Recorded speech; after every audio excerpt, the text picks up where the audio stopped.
Right now, this created a very interesting situation on the internet. Apparently, in New York, a bus driver allegedly held students captive on the way to school and claimed that the Jews killed Jesus in what appears to be anti-Semitic rant. Now, I do not agree with holding students captive or any of the sort. But I, as an atheist who did watch the Mel Gibson movie and do remember that was a little bit of a controversy about it at the time, and I specifically remember that the antagonists of that movie happened to be Jewish people of somewhat official significance, community leaders, you may call them, both spiritual, religious, and political. And so I was confused. I was like, my goodness, Jewish people would never. And then I read the Bible, and it's like, oh, well, Mel Gibson didn't seem to interpret much. And so if it's part of the religion, right, like if it's the core ethos of Christianity, my question is, like, how can you talk about it without being a rant? And so I looked towards the ADL, and I asked the ADL if possible, right? Give me a list. Give me, a workbook to teach me if the subject ever comes up with my son, right? Not with a bus driver or anything like that, but like with my son. If I ever need to talk to him about Christianity or we're watching The Passions of Christ by Mel Gibson, how exactly can I breach the subject in a sensitive way, right? Because like I constantly see this outrage over this particular part of Christianity, and it's like, okay, like it's outrageous. I understand. But how should Christian people discuss it with their kids? Like, what is the appropriate way of handling this extremely delicate conversation? Because I see every time the subject comes up, people get upset, right? And so I don't want to get people get upset. Like, I want to go through life without upsetting a single person. But in order to do that, I need to look at my betters. I need to look at the ADL to teach me on how to do that. Now, with that out of the way, again, this doesn't justify a bus driver kidnapping kids. I think this is actually what the crime is like. If you are charged with taking care of children, right, and you're supposed to drive them from point A to point B, well, if you take them to point C, which is not part of the destination or the agreement, well, at that point, it's kidnapping, at least in my country. I don't know how it's considered in America. But apparently, as you can see here, a school bus driver at Brooklyn Charter School pulled off the road and held children captive while he went on an anti-Semitic rant in which made one Jewish kid cry with a lecture that claimed the Jews killed Jesus. Who killed Jesus, though? Because apparently he claimed, right? So, like, what did happen? I haven't read the Bible in a while. Like, what did happen at the crucifixion? Who was the person that killed Jesus? Does anyone know? I'm genuinely curious. Apparently, it's not this. Or it may be this. We don't know. It's like the bus driver claim. So a claim may be true or not. We need fact checkers. We need Snopes. Like, Snopes should look into it and tell me the answer. When one student asked the unidentified driver if Jesus was a Jew, the driver allegedly offered a centuries-old canard about Jewish people's role in Jesus' crucifixion that is widely condemned as anti-Semitic. Yeah, and this is why you need to step in and tell me what to think. Like, I'm a very malleable person. I'm willing to have your thoughts. Like, I don't have my own, right? Like, I don't know how to think for myself. And I'm willing to allow you to think for me. But this is where you need to step in. Like tell me what happened. Help me understand. Because, like, I have a son, he's almost 1 year old now. Soon he's going to be older. And eventually he's going to start asking questions. And I'm going to be like, I don't know, son. Like, apparently this is what's in the Bible. But it's an anti-Semitic rant. And so I still haven't got an update. I still wasn't told what to think about this issue. Now, another interesting thing is a lot of people were laughing at this, right? And all jokes aside, I mean, it's a serious event, right? Like, at the end of the day, you have a stranger, a bus driver, right? And he would take your kids somewhere else. Now, you may agree with why he did it, right? Like, let's say you're a Christian person, it's like, yes, this guy is doing the Lord's work. Like, Jesus sent this bus driver in front of my family to educate the heathens and to bring the light of God into America. Okay, Maybe you're like that person. But the bus driver still did the crime. And so he now covets the punishment. He requires the law to crack down on him and punish him because America is a Christian law-abiding nation. And if you do the crime, you do the fucking time. Yet, for some reason, people aren't that upset. Like, I went on Twitter, I looked at it, and all of a sudden, people aren't like, oh, the long arm of the law, the man of justice came in. It's like, no, they're on the side of the bus driver.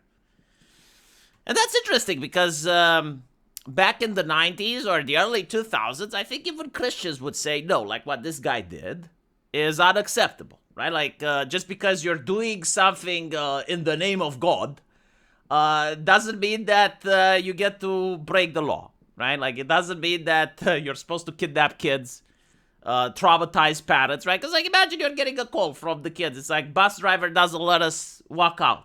I mean, obviously, you're going to experience some angst and social anxiety, right? And so, why is it that all of a sudden, people on Twitter are on the side of the bus driver? And I think it's multiples. Like, first of all, we understand that criminals are actually a victim of society. That, like, for the last 10 years, this was drilled into our heads. Like, people do not commit crime because they're bad or they're stupid. No. They're committing crime because of socioeconomic reasons. And every single criminal requires compassion and understanding. And you can't push this through the media, through the newspapers, through movies, and don't expect that this thinking will be normalized. And so now we don't have criminals. We have criminals on our side and criminals on the other side. And then you also talk about ancestral guilt, right? Like, if white people are responsible for racism, slavery, colonialism, and they're responsible for all this shit, well, white people are part of a group, and it means that groups can be responsible for things that their ancestors did, and therefore we can apply this logic to other groups, right? And so, like, people don't see a problem with it. It's like, well, I mean, I go to my corporation, the HR lady chastises me for ancestral slavery, and so, you know, like, they're going to chastise other people for the ancestral trauma of the Christian folk who had Jesus crucified. By the way, though, I never understood this thing. Like, maybe a Christian can tell me something. Why are you upset that the Jews killed Jesus? Now, serious question. Like, I'm asking. Like, wasn't that part of the plan? Like, wasn't he supposed to be crucified in order to wash away man's sin? Like, if I was to send the Terminator from Skynet back in time to protect Jesus, wouldn't that mean that you'd go to hell because, like, your sins wouldn't have been washed up? It's like a theological discussion, because I notice in the Orthodox faith, we never blame Jewish people for crucifying Jesus, because, like, that's part of the plan. That's part of God's will, you know, like. But in America, like, I did hear this being used, not in a way to explain what happened, but, like, in a way of demanding vengeance, you know? It's like, why did they do it? Why, you know? But it's a legit theological question. I'm not like, I'm joking to cause entertainment in the video, but I'm definitely seeking knowledge here. I'm actually interested in why this, because, like, this is not a new one. Like, this existed from before the 90s, right? It always existed from what I saw in usually Protestant countries. Like, they're really upset that it happened. And so, like, if I was to give you a button and you press the button and it prevents it from happening, right? Like, all of a sudden, Jesus doesn't get crucified, right? Like, he walks away scot-free. Wouldn't that make it worse? Like, wouldn't that mean that he hasn't forgiven mankind for its sins? See, ADL, I'm nice. Look, I'm playing your side now. Hey, ADL, you can't be upset. You can't delete the video now. Can't delete the video. I'm playing your side. See, you need to hire me. I'm doing a good job as a devil's advocate. Anyway, right, going back to this. The other thing that's interesting is that we have normalized the behavior that schools get to push ideology onto kids. Right? So, you know, schools, for instance, hiding the pronouns from the parents. Well, that's part of the identity politics ideology, right? So, like, you can have a school teacher that pushes identity politics heavily on kids. At one point, one kid converts to the identity politics and changes their gender or whatever. And then the school keeps it a secret from the parents. And you're normalizing the behavior, right? Like, you're normalizing the fact that strangers get to set ideology for your kids.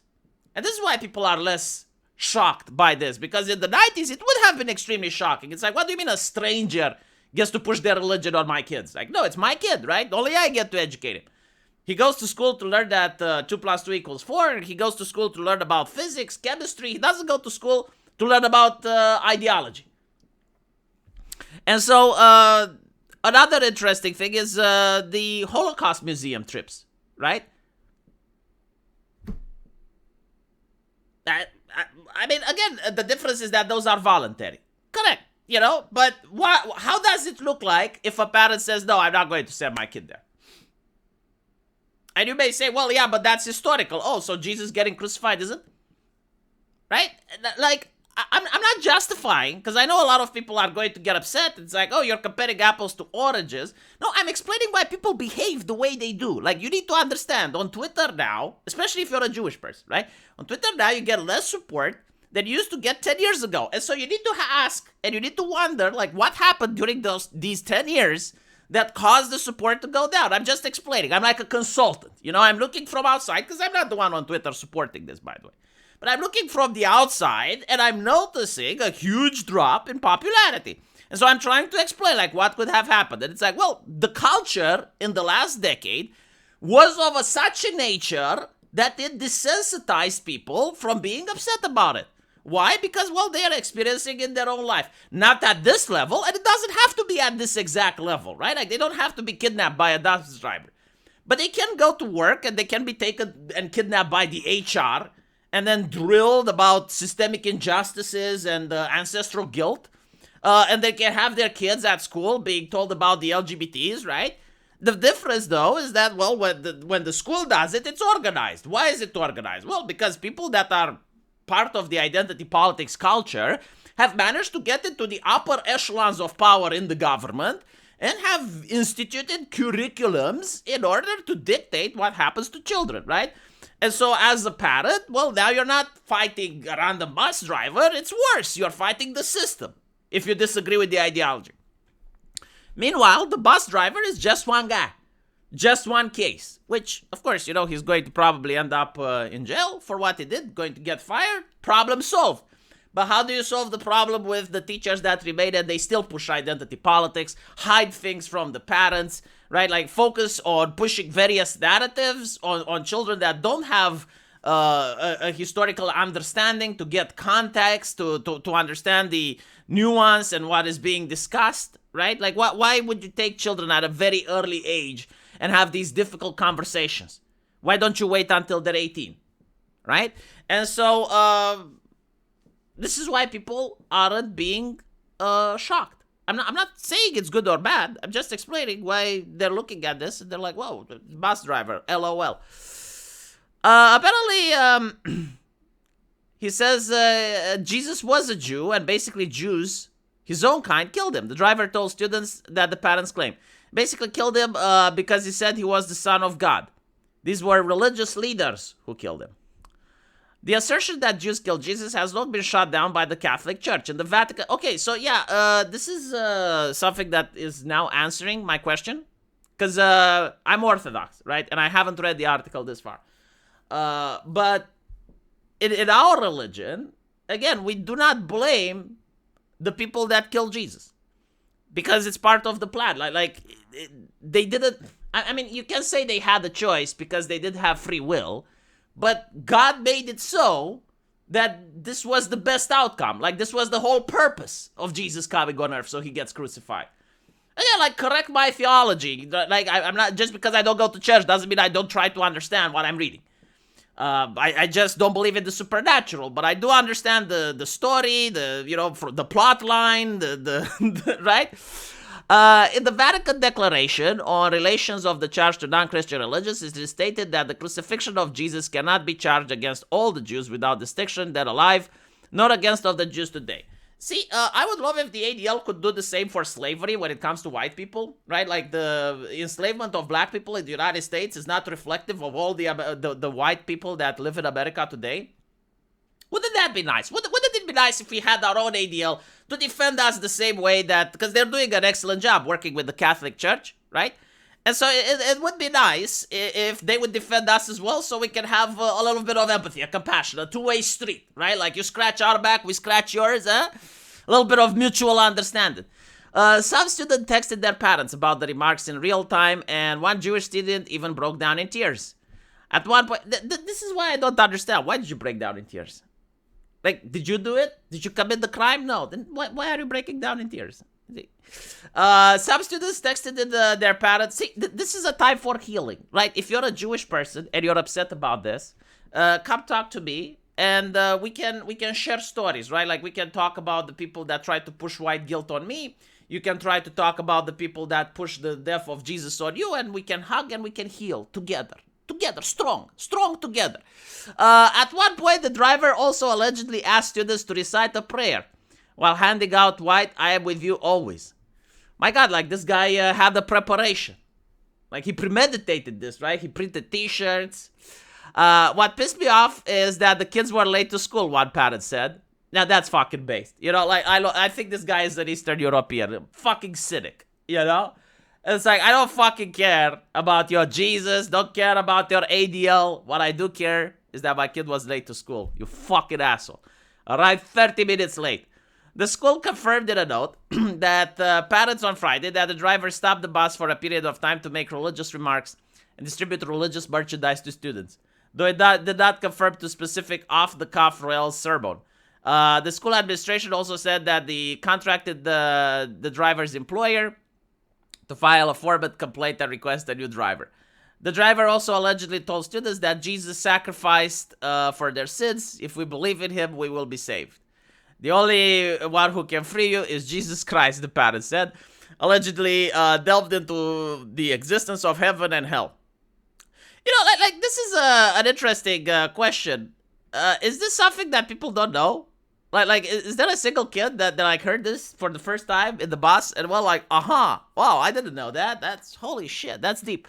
Because again, I'm from an Orthodox background and we do conversions differently. We're not this aggressive, right? Like, we don't snatch children from the bus and throw Bible verses and Bible stories at them. Because like we assume everyone knows them, right? The way conversions happen in Orthodox religion, we believe that the person will come to us, right? Like, rarely do we go seek out the non-believer. We believe that God himself is going to guide the believer to us. And so we have these beautiful churches with nice iconography and incense and beautiful singing. And you have, when you enter an Orthodox church, it's actually grandiose. Like, it's awe-inspiring. And so the heathen, the sinner, like, walks into an Orthodox church for the first time, and he is awed by the ritual, by the level of serenity that he finds there. The people that go to the Orthodox church are usually happy that they're having good lives, right? And so someone from the outside wants to be a part of that. Like he wants to have a good life as well. He wants to be part of the ceremony. And he starts coming to church more and more, and he himself gets educated, right? Now, I don't know if this is like the correct way of proselytizing, right? Obviously, there's other ways. Like, if you're born in an Orthodox family, you will be taken to church. It's not mandatory, like in the American TV shows, that every Sunday morning you have to go. But, like, your parents introduce you to the church and stuff. But if you're a stranger, if you don't have any Orthodox people in your family, there's absolutely no one forcing you to go, right? Like, there's no rabid proselytizing. It's more like, let people come. Doors are open, people can come in. And so, I don't know if it's the right way or not, but what I do see is that, well, Eastern Europe, especially Orthodox nations, still have strong religion presence in 2025. Despite communism, despite, an active attempt at destroying churches and purging the religious sentiment, like literally top-down government mandate, we still have Christianity. Meanwhile, in Protestant nations, when you see stuff like this, and I went to a private Protestant school, that's why I constantly talk about it. It was evangelical one. And they were also this aggressive, with their teachings. And what I noticed is that in my entire class, we had 25 kids. And by the end of it, all were Orthodox in the beginning. And by the end of it, 22 of them were evangelicals.